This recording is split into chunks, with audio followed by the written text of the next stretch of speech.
Assalamualaikum warahmatullahi wabarakatuh. Perkenalkan, nama saya Kenji Yamagami dari Universitas Akamigas Balongan, NIM 190-10111 dari kelas TPC, mata kuliah Teknik Pemboran. Di sini untuk melengkapi UTS, saya akan menjelaskan tentang circulating system. Kemudian saya akan mencontohkan salah satu kasus jika mencari waktu sirkulasi. Kemudian saya juga akan menjelaskan dan memberikan contoh dari Daily Drilling Report atau DDR. dan juga ada gambar dari well profile. Nah, kita mulai saja. Pertama ada circulation system. Circulation system ini merupakan salah satu dari 5 sistem utama pengeboran. Nah, kan ada hoisting system, ada circulation system itu. Nah, lumpur akan jadi kenapa lumpur itu akan disirkulasikan? Kenapa lumpur? Karena lumpur dapat mengangkat cutting. Kok bisa mengangkat cutting lumpur? Nah, karena itu lumpur mempunyai sifat fisik lumpur, yaitu reologinya. Nah, dari sifat lumpur. Kemudian lumpur dapat menahan pressure dari pressure formasi agar tidak terjadi kick. Dan juga lumpur dapat digunakan sebagai pelumas dan pendingin drill. Nah, circulation system ini berawal dari mateng. Kemudian masuk ke dalam suction line, kemudian masuk ke dalam mud pump atau dapat disebut juga sebagai jantung sirkulasi. Jantung dari sirkulasi sistem ini adalah mud pump. Kemudian dipompakan, mud pump dipompakan, lumpurnya ke discharge line, kemudian ke standpipe, lalu ke rotary hose. Rotary hose ini yang sifatnya elastis atau lentur. Kemudian ke swivel. Nah, kemudian ke swivel, lalu turun ke Kelly, kemudian ke drill pipe, kemudian ke drill collar, lalu terakhir ke drill collar, lalu ke drill bit. Nah, di drill bit ini lumpur keluar melalui nozzle yang berada di drill bit. Keluar lumpur nih dari nozzle yang ada di drill bit ini. Terus naik ke annulus, kemudian kembali ke return line. Dari return line ini lumpur itu akan disaring, masuk ke dalam cell shaker ini bakal disaring antara lumpur dan juga cutting.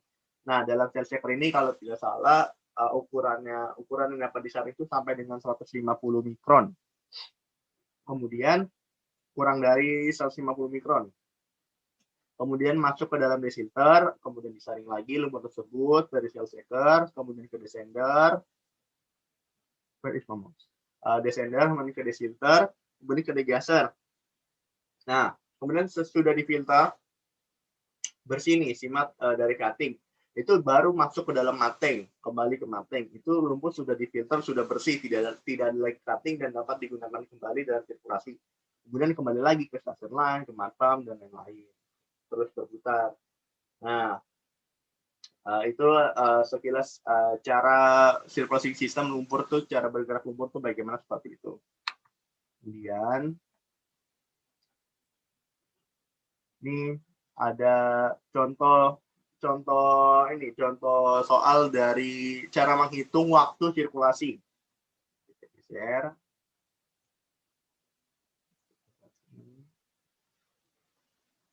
Nah, dari data sumur kita punya TD, yaitu adalah kedalaman dari lumpur, kedalaman sumurnya itu dalam sumur. Kedalaman sumurnya itu 7.000 ditambah 3 digit NIM belakang, jadi 7.111 feet. Ada diameter bit 8,5 inci, ini satuan inci. Kemudian kedalaman case hole itu 2.000 feet, tapi menggunakan casing 9/58 inci. Ada inside diameter casing, itu ada 8,921 inci. Dan ini udah data sumur, kemudian ada data dari drill string. Drill string ini kita mempunyai ODDP, on depth diameter pipe. On depth drill pipe, sorry. Itu ada 5 inci. Untuk kedalaman total DP atau drill pipe ini, cara mencarinya itu dengan TD atau kedalaman sumur dikurang dengan DC drill collar. Nah, ini kedalaman total drill collarnya itu 7.111 dikurangin 1.000 sama dengan 6.113 feet. Kemudian ada ODDC yaitu on diameter drill collar. Nah, itu menggunakan diameter yang 6,5 inci dengan kedalaman 1.000 feet, kedalaman total drill collarnya. Kemudian ada IDDC, in-depth drill collar. Itu ada 2,5 inci dan juga in-depth drill pipe ada 4 inci. Ini data drill string nih. Kemudian ada juga data pompa. Data pompa. Dari data pompa ini kita temukan apa saja, yaitu pertama, tekanan sirkulasi pada kecepatan normal. Itu ada 2000 PSI pada ini 2000 PSI ini pada 60 stroke per menit. Namun kalau misalnya tekanan sirkulasi pada 30 stroke per menit itu hanya mencapai 500 PSI. Untuk berat lumpur ini 10 ppk. Yang ditanyakan berapa lama jam per menit total waktu untuk mat bersirkulasi dari surface ke surface. Nah, yang pertama kita lakukan adalah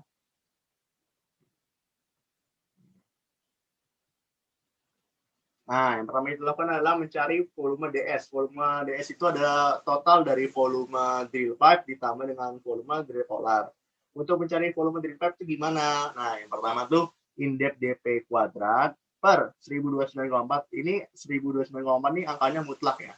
Itu dikali LDP, panjang dari drill pipe. Kita masukkan saja angkanya yang tadi. In-depth drill pipe ini 4 kuadrat per 1294 dikali 6.111 feet. Ini panjang dari drill pipe-nya. Itu jadinya 94,983 barrel per feet. Ini satuannya barrel per feet. Nah, untuk volume DC itu hampir sama. Yang membedakan adalah yang digunakan untuk in-depth-nya itu adalah in-depth drill collar. Itu pangkat 2 juga kuadrat. Per 1209,4 dikali panjang dari drill collar. Kita masukkan angkanya. 2,5 kuadrat per 1209,4 dikali 1000. Itu hasilnya 6.071 barrel per feet. Ketika sudah tahu nih volume DP-nya sekian, volume DC-nya sekian, itu baru ketemu volume DS atau volume totalnya, tinggal ditambahkan saja volume DP ditambah dengan volume DC. 94,983 ditambah 6,071 itu sama dengan 101,054 barrel per feet, seperti itu. Nah, sudah ketemu nih volume DS. Habis itu gimana lagi? Setelah itu kita mencari volume anulus. Volume anulus itu ada dua, ada volume anulus DC dan juga volume anulus DP. Namun untuk DP itu ada OH, open hole, dan juga ada CH, cross hole. Nah, yang pertama dulu nih, volume anulus DC. Gimana cara nyarinya? Pertama, OH kuadrat min ODC kuadrat per 1209,4 dikali panjang dari DC. Itu jadi masukin angkanya saja, 8,5 kuadrat min 6,5 kuadrat per 1209,4 dikali 1000. Nah, hasilnya kan 29,143 barrel per feet. Sudah ketemu nih volume anulus DC-nya nih, 29,143 barrel per feet nih. Atau dibuat ini bisa sebenarnya. Cuman lebih rinci kan lebih bagus. Itu baru ketemu, baru kita cari volume anulus DP untuk open hole terlebih dahulu. Baru ketemu yang close hole. Yang pertama itu rumus untuk volume anulus drill pipe OH itu, open hole itu, OH kuadrat min ODDP kuadrat on diameter drill pipe per 1209,4 dikali panjang dari drill pipe open hole. Nah, tinggal masukkan angkanya saja, 8,5 kuadrat min 5 kuadrat. Ini dikurang ya, 8,5 kuadrat dikurang 5 kuadrat per 1209,4 dikali 4111. Hasilnya 188,697 barrel per feet. Ketika udah ketemu volume anulus DP OH open hole, baru kita cari yang close hole. Yang cari close hole itu rumusnya ID atau in-depth casing. In-depth casingnya ini pangkat 2 kuadrat dikurangi ODDP atau on depth drill pipe. Itu sama kuadrat per 1209,4 dikali panjang dari drill pipe close hole atau LDP-CH. Masukin angkanya 8,921 kuadrat dikurangi 5 kuadrat per 1029,4 dikali 2000. Hasilnya 106,050 barrel per feet. Nah, udah tahu nih volume anulus DC-nya udah ketemu, volume anulus DPOH udah ketemu, volume anulus DPCH juga udah ketemu. Berarti tinggal ditambahkan saja volume total yang ada di anulus. Itu ditambahkan saja volume anulus DC ditambah volume anulus DPOH ditambah volume anulus DPCH. Nah, masukkan angkanya 29,143 ditambah 188,697 ditambah 106,050. Hasilnya 323,890 barrel per feet. Nah, ini 323,890 barrel per feet ini adalah volume total anulus. Yang ada di anulus volumenya sekian. Gitu. Kemudian, nah, dikarenakan circulating system itu dari surface ke bottom dan juga bottom ke surface, jadi tidak hanya sekali dari atas ke bawah, tidak. Lumpur itu terus sirkulasi dari atas ke bawah, bawah ke atas, atau dari surface ke bottom, kemudian dari bottom naik lagi ke surface. Untuk surface ke bottom, yang pertama yang kita lakukan adalah namanya mencari downstroke. Downstroke itu cara-caranya gimana? Cara mencarinya itu dengan menggunakan rumus volume total dari drill pipe dan juga drill collar yang tadi yang ditambahkan. Total volume totalnya itu berapa? Volume total per kapasitas pompa. Nah, masukin angkanya 101,054 barrel per feet dibagi 0,1 barrel per stroke. Itu jadinya 1010,54 stroke. Untuk downtime, waktu. Untuk mencari waktu, pertama kita kan sudah mengetahui nih downstroke-nya. Nah, tinggal dibagi SPM. Apa itu SPM? Itu stroke per menit. Stroke per menit itu yang tadi dalam di data tersebut adalah 30. Jadi 1010,54 stroke dibagi 30 stroke per menit. Jadi hasil waktu dari atas menuju ke bawah itu 33,68 menit. Gitu. Kemudian dari atas ke bawah sudah tahu waktunya. Terus dari bawah ke atas itu berapa waktunya? Nah, pertama kita cari namanya leg stroke. Itu cara-caranya gimana? Total volume yang dianulus yang tadi kita ketemu itu dibagi kapasitas pompa 323,890 barrel per feet dibagi 0,1 barrel per stroke sama dengan 3238,9 stroke. Ketika udah tahu nih, kita udah mengetahui nih leg stroke-nya berapa, baru dapat diketemukan leg time-nya. Cara mencari leg time, leg stroke dibagi dengan SPM, stroke per menit. 3238,9 stroke dibagi 30 stroke per menit. Atau jadi hasilnya itu 107,96 menit. Nah, kita udah tahu nih waktu sirkulasinya nih dari atas ke bawah dan bawah ke atas atau surface to bottom, bottom to surface. Tinggal ditambahkan saja downtime ditambah dengan lag time untuk mengetahui waktu sirkulasi total. Jadi 33,68 ditambah 107,96 jadi hasilnya 141,64 menit. Kalau jika dijadikan jam 2,2 jam setengah 32 jam 36 menit maksudnya seperti itu. Jika namun ini karena ditanyakannya menit ya, jadinya 141,64 menit. Itu. Nah, itu tadi contoh saja dari apa namanya waktu, cara mencari waktu sirkulasi. Karena kan mencari waktu sirkulasi sistem itu caranya seperti itu. Nah, selanjutnya ini adalah contoh gambar well profile. Nah, di well profile ini dari gambar ini dapat dilihat bahwa yang berwarna merah ini dimulai dari casing head sampai dengan pressure gauge ini disebut dengan wellhead. Nah, di wellhead kan ada valve, ada exmasri ini, terus ada flow fitting, kemudian ada tubing head bonnet, ada tubing head, ini tubing head. Nah, habis itu ini sudah mulai masuk ke anulus nih. Anulus ini yang sebelah dari production tubing ini. Nah, sebelum itu pertama ini casing, ada konduktor casing. Nah, konduktor casing itu untuk diameternya itu ada di ini di contoh dari well program nanti. Ini contoh gambarnya. Itu ada 20 untuk ininya ya, untuk konduktor casingnya ini diameternya itu 26 inci kalau tidak salah ya, itu konduktor casing gitu. Ini untuk diameternya. Nah, yang hitam-hitam ini namanya casing shoe. Kemudian ada surface casing untuk diameter dan juga uh, in depth ataupun on diameter dari casingnya ini ada di well programmingnya. Ini buat contoh aja, ini kayak untuk mengetahui yang mana sih conductor casing, yang mana sih surface casing, itu ada di gambar ini. Jadi itu kalau ketika kita melakukan pemboran tuh kita melewati berbagai macam batuan, itu kan ada litologinya. Yang pertama tuh kita melewati limestone, kemudian kita melewati siltstone, dan yang terakhir itu kita melewati sandstone. Ini sebenarnya masih ada lagi seperti dolomite, shellstone gitu. Itu tuh tergantung dari pengeborannya gitu, tergantung dari seberapa dalam yang pertama. Jadi berapa formasi yang kita tembus seperti itu untuk mencapai minyak di reservoir. Nah, apa namanya? Ini juga ada namanya packer ada packer, kemudian ada juga di sini sebenarnya ada drill bit, di sini ada drill bit, ada ODDC dan IDDC-nya sebelah sini.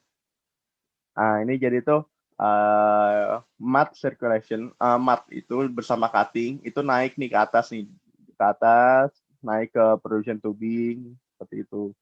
Nah, casing-casing ini berfungsinya itu untuk menjaga supaya tidak roboh, supaya tidak ikut masuk ke dalam sirkulasi batu-batuan ini, batuan siltstone atau limestone dan juga batuan sandstone seperti itu. Nah, yang seperti bentuk lancip ini namanya perforation itu. Nah, ini sebagai contoh gambar aja. Kalau misalnya apa namanya gambar dari well profile tuh seperti ini di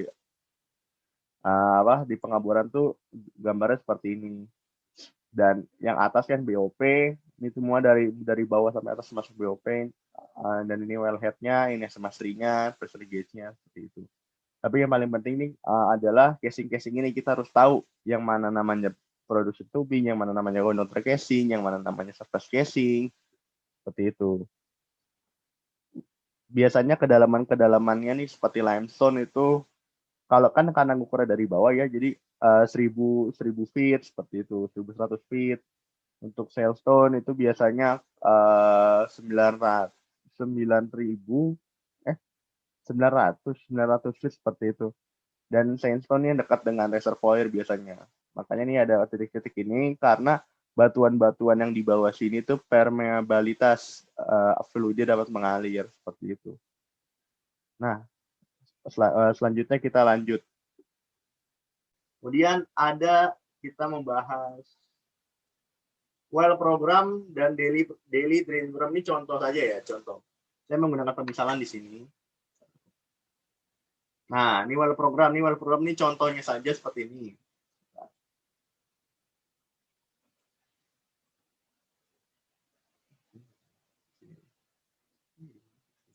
Nah, ini contohnya field, lapangan. Alamat lapangannya di mana? Ini misalkan di Cirebon, Jawa Barat. Nama well atau nama sumurnya ini apa? Namanya BCF SC Konservato, ini di pemisalan ya.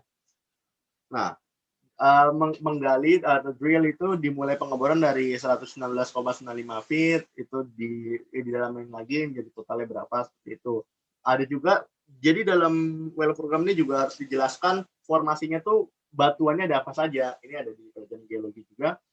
Yang pertama ada limestone. Ini kalau dalam pengeboran ini ada limestone, ada siltstone, juga ada sandstone. Dan harus diketahui juga berapa feet. Jadi misalnya limestone ada di kedalaman berapa? Dalam kedalaman 1100 feet. Untuk siltstone dalam kedalaman 789 feet. Untuk sandstone 987 feet. Itu. Kemudian ada namanya casing program. Dalam pemasangan casing ini nih harus diketahui juga diameter hole size-nya berapa? 16 inci. Pipe size-nya berapa? 13/3/8 inci. Ada beratnya juga 43, ada ini interbeam dan linear seperti itu. Kedalamannya juga diketahui 119,95 feet. Untuk semen juga di sini ditulis atau di list itu 234 seperti itu. Kemudian ada namanya MAT program. Di dalam well program ini juga harus diketahui kita dalam MAT program ini harus diketahui juga apa namanya lumpur yang digunakan untuk jadi berbeda-beda dalam kedalaman. Misalnya kayak kedalaman 723 itu menggunakan tipe lumpur yang gel water, gel air itu viskositasnya tapi tidak berkurang, masih stabil, water loss juga tidak ada. Berbeda dengan dalam kedalaman 965 feet, itu menggunakan lime mat, itu viskositasnya berubah. Ada 11 sampai 20 psi atau ketika di 1100 meningkat jadi 15 sampai 20 psi seperti itu. Itu untuk well program, ini contohnya saja seperti itu. Ini pemisalan. Nah, ini adalah daily drilling report.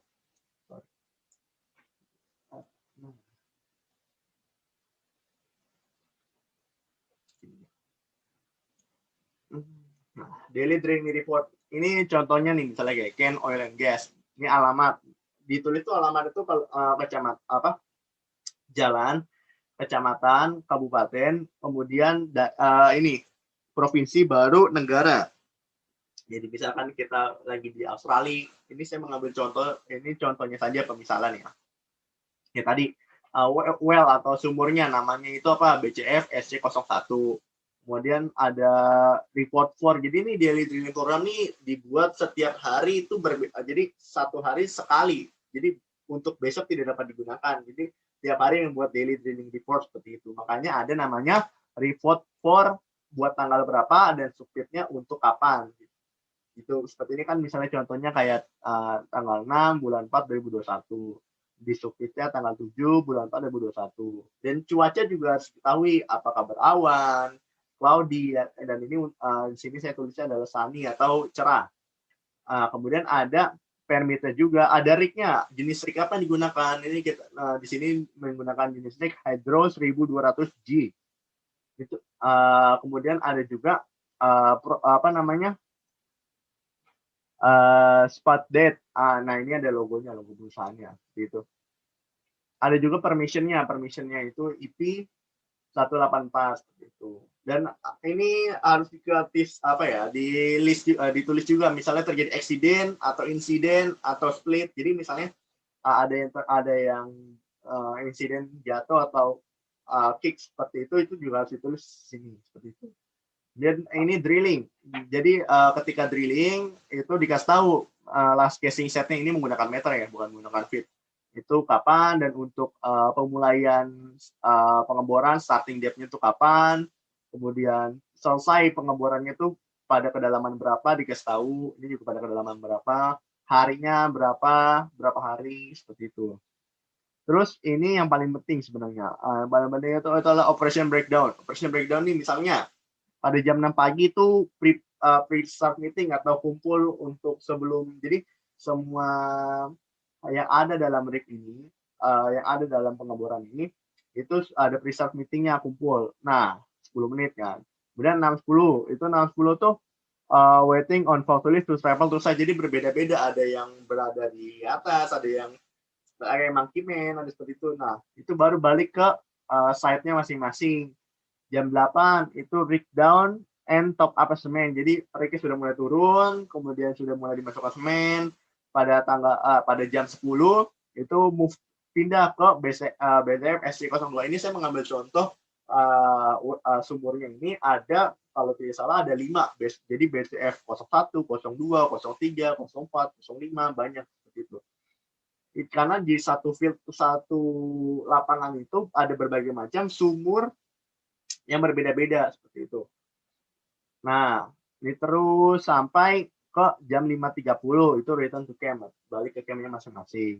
Dan itu harus dikasih tahu summary untuk the next 24 hour atau untuk besok itu mesti kita harus apa gitu. Apa yang harus dilakukan untuk besok itu harus dikasih tahu di sini ditulis. Complete ready to move to BCF SC2, move ke well yang kedua. Kemudian drill top 97 set conductor, chip drill, casing depth, dan dikasih tahu semua. Nah, dan ada juga namanya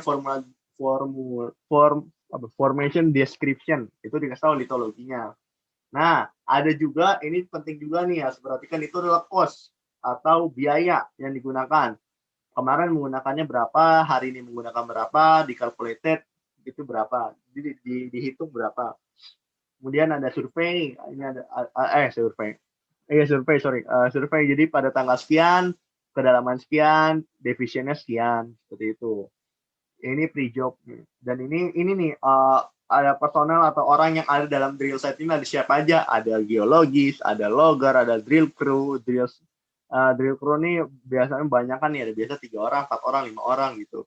Ada juga culture monitor, seperti itu. Ya, saya kira cukup ya itu untuk penjelasan contoh salah pemisalan dari daily drilling program, dan tadi ada sequencing system, cara menghitung waktu sequence system. Ya udah, kurang lebih mohon maaf, saya Kenji kami undur diri. Wassalamualaikum warahmatullahi wabarakatuh. Semoga bermanfaat.